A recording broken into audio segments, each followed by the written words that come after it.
1918 March මාසේ 4 වෙනිදා බ්‍රසීලයේ තියෙන රියෝ ඩි ජෙනීරියෝ ඉඳලා ඇමරිකාවේ තියෙන බල්ටිමෝර් වෙත යන නෞකාවක් තමයි USS සයික්ලෝප්. එවකට ලෝකයේ තිබ්බ විශාලතම යුද්ධ නෞකාව. ටොන් 11,000ක් බර සමගයි මේ නෞකාව පිටත් වෙන්නේ. අඩි 542ක් විතර දිග 306 දෙනෙක් එක්ක මේ නෞකාව ඇමරිකාව වෙත පිටත් වෙනවා. අද නම් කාලගුණය හරි හොඳයි. අපිට පුළුවන් තරම් ඉක්මනට ඇමරිකාවට ළඟා වෙන්න පුළුවන්. මේක තමයි නෞකාවෙන් ලැබිච්ච අන්තිම පණිවිඩය. ඒ සමගම නෞකාවත් එක්ක තියෙන සියලුම සම්බන්ධතාවයන් බිඳ වැටෙනවා. මේකට මොකද වුනේ?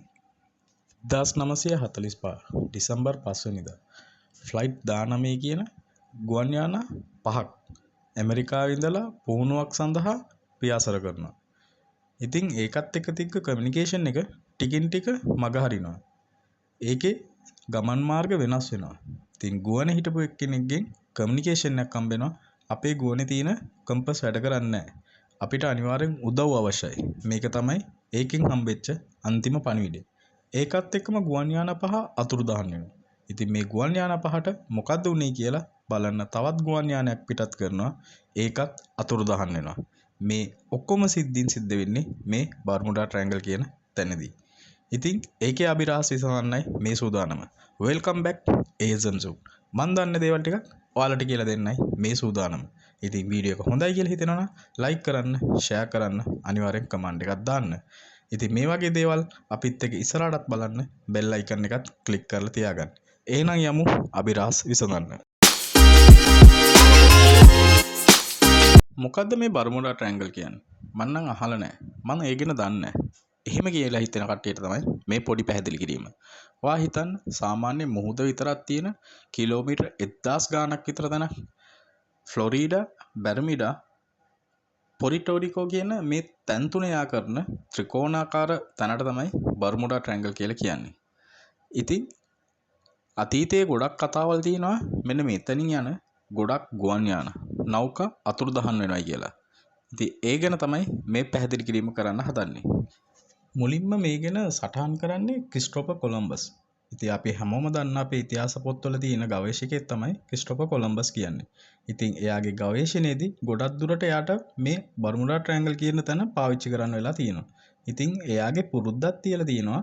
එයා යන තැන, එයා දකින දේවල් එයා පොතක සටහන් කරලා තියෙනවා. ඉතින් ඒ වගේ සටහන් කරද්දී එයා එක දවසක් සටහන් කරලා තියෙනවා මේ බර්මුඩා ට්‍රයැන්ගල් වලද එයා ගමන් කරනකොට එයා දැකලා තියෙනවා අහසේ ඉඳලා අසාමාන්‍ය දේවල්, ඒ කියන්නේ ගිනි බෝල වගේ දේවල් මේ තැනට කඩා වැටෙනවා කියලා එයා පොත්වල සටහන් කරලා තියෙනවා. වෙනි සිද්ධිය තමයි වීඩියෝ එක මුලින්ම මම පටන් ගන්නකොට කියපු USS සයික්ලෝප් නැවට වෙච්ච සිද්ධිය. 1918 මාර්ච් 4 වෙනිදා මේ නෞකාවට වෙච්ච සිද්ධියක් නැහැ. ඒකේ ගමන් කරපු කට්ටියට මොකද්ද උනේ කියලා අද වෙනකන් අභිරහසක්. තුන්වෙනි සිද්ධිය තමයි කැරොල්ලේ ඩිග්‍රින් කියන මේ කොමර්ෂල් ෂිප් එක. මේක බර්මිඩා ඉඳලා ඇමරිකාවට ගමන් කරගෙන හිටියේ. ඉතින් මේක ගමන් කරන අතරමාරදී මේකේ තිබ්බ කමියුනිකේෂන් නැති වෙනවා. මේ ෂිප් එකට මොකද්ද උනේ? ඉතින් එයාලා මේ එක් ඩිග්‍රී කියන ආයතනයත් එක්ක සම්බන්ධ වෙලා නෞකාවට මොකද්ද උනේ කියලා හොයන්න පටන් ගත්තා. ඉතින් එහෙම හොයනකොට මේ නෞකාව වෙනත් තැනකින් එයාලට හම්බ වෙනවා. ඉතින් එයාලා හිතන්නේ මේ බර්මුඩා ට්‍රයැන්ගල් කියන්නේ අභිරහස් කියන්නේ බොරුවක්. ඉතින් ඒ නෞකාවට එයාලා ගිහිලා බලද්දී ඒකේ එයාලට පුදුම වෙන සිද්ධියක් තමයි සිද්ධ වෙලා තිබ්බේ. ඒ නැවේ ගමන් කරපු කැප්ටන්, සේවකයෝ මගින් කිසිම කෙනෙක් ඒ නැවේ හිටියේ නැහැ. එයාලට මොකද උනේ කියන එක තාමත් අභිරහසක්. ඉතින් හතරවෙනි එක තමයි මම ඔයාලට කලින් කියපු මේ ෆ්ලයිට් 19 කියන කතාව. ඉතින් මේ හැම සිද්ධියක්ම සිද්ධ වෙන්නේ එකම තැනදී. ඒක පොදුවේ සිද්ධ වෙන්නේ මේ බර්මුඩා ට්‍රයැන්ගල් කියන තැනදී. ඉතින් ඇත්තටම මොකද්ද වුනේ? මෙතන ඇත්තටම අභිරහසක් තියනවද? මෙතන මොකක් හරි බලවේගයක් තියනවද? දැන් බලමු ඒ ගැන. ඉතින් මේ සිද්ධිය නිසා මෙතන ගොඩක් ප්‍රසිද්ධ වෙන්න පටන් ගත්තා. ගොඩක් පුවත්පත්වල මේක ආටිකල් එකක් විදියට ප්‍රසිද්ධ කරා. ගොඩක් පොත්පත් ලියවුණා. ගොඩක් චිත්‍රපට නිෂ්පාදනය වුණා. ඉතින් ලෝකයේ සිටින ගොඩක් දෙනෙකුට මේ ගැන දැනගන්න ලොකු කුතුහලයක් ඇති වුණා. ඔයාලා කොහොමද දන්නවනේ ඇමරිකාවේ මොනවා හරි දෙයක් සිද්ධ වුණාම ඒක ලෝකෙටම ඉක්මනටම ප්‍රසිද්ධ වෙනවා කියලා. ඉතින් මේ සිද්ධීන් හතරම ඇමරිකාවත් එක්ක සම්බන්ධ නිසා මේක ගොඩක් දුරට කතා බහට ලක් වුණා. ඉතින් මේ ගැන දැනගන්න ගොඩක් මහන්සි වෙන පුද්ගලෙක් තමයි ලෙරිකෝෂන් කියන පුද්ගලයා. ඉතින් මේ අභිරහසගෙන එයා හොයාගන්න පටන් ගත්තා. එයාගේ ජීවිත කාලේ භාගයක්ම මේ වෙනුවෙන් කැප කරලා අවසාන වශයෙන් 1975 එයා පොතක් ලියනවා බර්මුඩා ට්‍රයැන්ගල් අභිරහසේ විසඳුම කියලා. ඉතින් මේ අභිරහස් සිද්ධීන් 4ගෙනම එයා මෙන්න මේ විදියට පැහැදිලි කිරීමක් කරනවා ඒ පොතේ.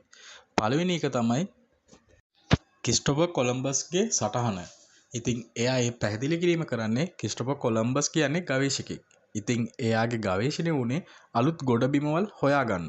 ඉතින් එයා නෞකාවේ ගමන් කරනකොට එයා ගොඩබිමවල් හොයන නිසා එයා දුර දකිනකොට එයාට අහස වගේ පේන්නේ නැත්තේ එතන තිබ්බ ගොඩබිමක්. ඒ ගොඩබිමේ මිනිස්සු වාසය කරපු නිසා එයාලා ඒ වගේ ගිනි දැල්ලක් පාවිච්චි කරපු නිසා එයා ඒ විදිහට සටහන් කරන්න නැති කියලා තමයි ඒක එයා පැහැදිලි කිරීමක් කරලා ඒ අභිරහස විසඳන්නේ. දෙවෙනි සිදුවීම තමයි USS සයික්ලොප් නැවට මොකද්ද උනේ කියන එක. ඉතින් ඒ නැව බ්‍රසීලයේ ඉඳලා පිට වෙන්න කලින් ඒ නැව අලුත් වැඩියාවක් කිරීම සඳහා බලාපොරොත්තු වෙන තිබ්බ නැවක්. ඉතින් එයාලා ඇමරිකාවට ගිහිල්ලා ඒ නැව අලුත් වැඩියා කරගන්න තමයි බලාපොරොත්තු වෙ ඉඳලා තියෙන්නේ. සාමාන්‍යයෙන් ඒ නැවේ ප්‍රමාණයට වඩා ඒ නැවට අවශ්‍ය ප්‍රමාණයට වඩා ලොකු බරක් ඒ නැවේ එදා වෙනකොට පටවලා තියෙනවා.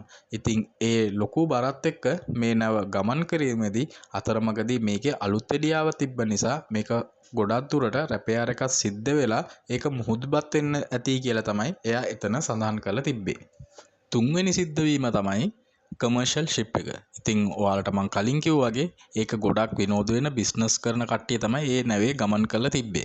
ඉතින් ඔයාලා හොඳටම දන්නවා ඒ වගේ කාලවකවානුවලදී මුහුදු කොල්ලකරුවන්ගේ වැඩි ගැවසීමක් තිබ්බා. ඉතින් ඒ වගේ මුහුදු කොල්ලකරුවන්ගේ ග්‍රහණයකට මේ නැව ලක් වෙලා තියෙන්නේ නැති කියලා කියනවා. ඒකට ලොකුම උදාහරණයක් තමයි මේ නැව එයාලා පරීක්ෂා කරනකොට මේ නැව ගොඩක් කඩලා අඩපන් කරලා තියලා තමයි එයාලට හම්බෙලා තියෙන්නේ. ඉතින් ඒ වගේ මුහුදු කොල්ලකරුවා මේ නැව ග්‍රහණය කරගෙන ඒකේ හිටපු මිනිස්සු මරලා ඒක සාක්ෂියක් නැති වෙන්න ඒ මිනිස්සුන්ව මොනවාරි කරලා තමයි මේ නැව අත්තරලා දාලා ගිහිල්ලා තියෙන්නේ. ඉතින් අවසාන වශයෙන් මේ ෆ්ලයිට් 19 මේ ගුවන් යාන පහට මොකක්ද උනේ? මම ඔයාලට කලින් සඳහන් කරා වගේ මේ ගුවන් යාන පහම පියාසර කළ තියෙන්නේ පුහුණු වීම සඳහා. ඉතින් ඒකේ හිටපු ෆයිලට්ලත් පුහුණු වෙන කට්ටිය නිසා එයාලගේ වැරදි ගමන් මාර්ග තෝරා ගැනීම නිසා එයාලට ගොඩබිමක් හොයාගන්න බැරුව තමයි මේක අතුරුදහන් වීමට සිද්ධ වෙලා තියෙන්නේ. ඉතින් ඔයාලා දන්නවද අදටත් ගොඩක්ම තදබදයක් තියෙන නව මාර්ග හා ගුවන් මාර්ග තියෙන්නේ මේ බර්මුඩා ට්‍රයැන්ගල් කියන තැනදී.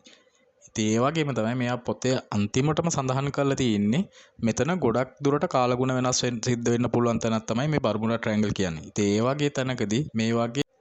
වගේ තැනකදී මේ වගේ අනතුරු සිද්ධ වෙන්න පුළුවන් එක සාමාන්‍ය දෙයක් කියලා තමයි එයා පොතේ අන්තිම වශයෙන් සඳහන් කරලා තියෙන්නේ. ඉතින් ඔයාලට මොනවද හිතෙන්නේ? අනිවාර්යයෙන්ම ඔයාලගේ අදහස් කමෙන්ට් කරලා අපිට දන්වන්න. ඉතින් මේ වගේ වීඩියෝ ඉස්සරහටත් බලන්න අනිවාර්යෙන් අපිව subscribe කරලා තියාගන්න. වීඩියෝ එක හොඳයි කියලා හිතනවා නම් like කරන්න අමතක කරන්න එපා. ඉතින් තවත් වීඩියෝ එකකින් ඔයාලව හම්බෙන්න තෙක් ඔයාලගෙන් සමුගන්නවා. සියලු දෙනාටම සුබ දවසක්.